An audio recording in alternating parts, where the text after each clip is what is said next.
Alright everybody, so we have a question here about this Briggs and Stratton opposed twin. Now, if you look closely at the ring here... Going on the other side. Yeah, this side? Yeah. Down here. Over more so it's not reflecting off the shiny piston head, maybe? There you go.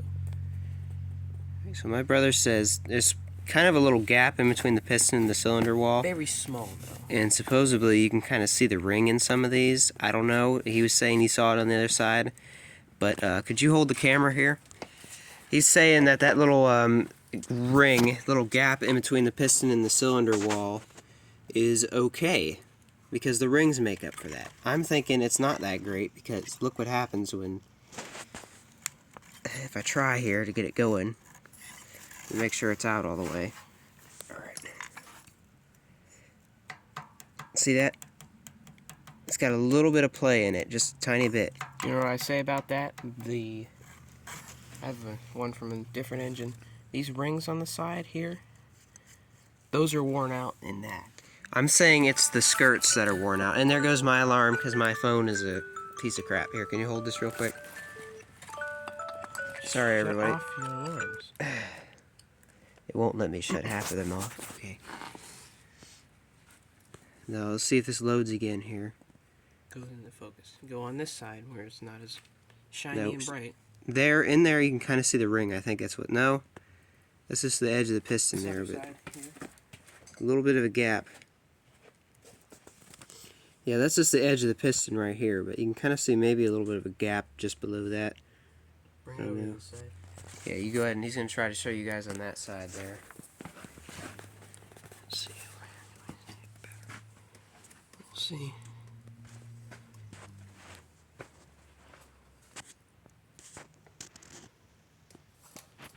Yeah, you can tell, very small, very, very small gap.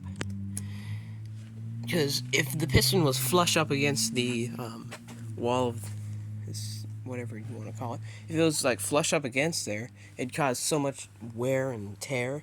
That's why you have the rings to keep the piston from wearing up against the wall. The rings, not only do they do that, they also keep out the oil.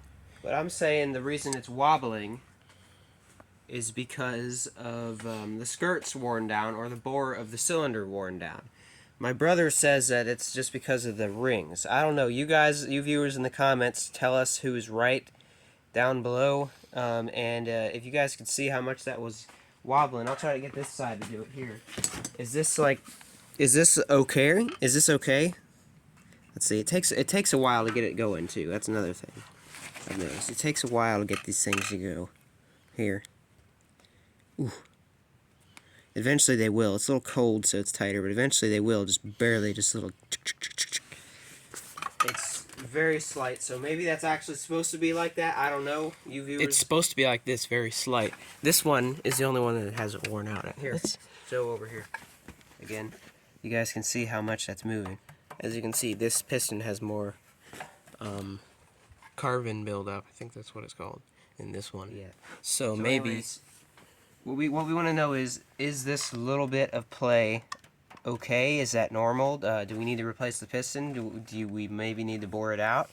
Or should we take this engine apart, or should we put it back together and it's good to go? Or is it just the rings? Yes. As simple as that. Do we need to tear down this engine to fix it, or can we just put it back together is what we're wondering. We are asking you. Please comment below. Yes.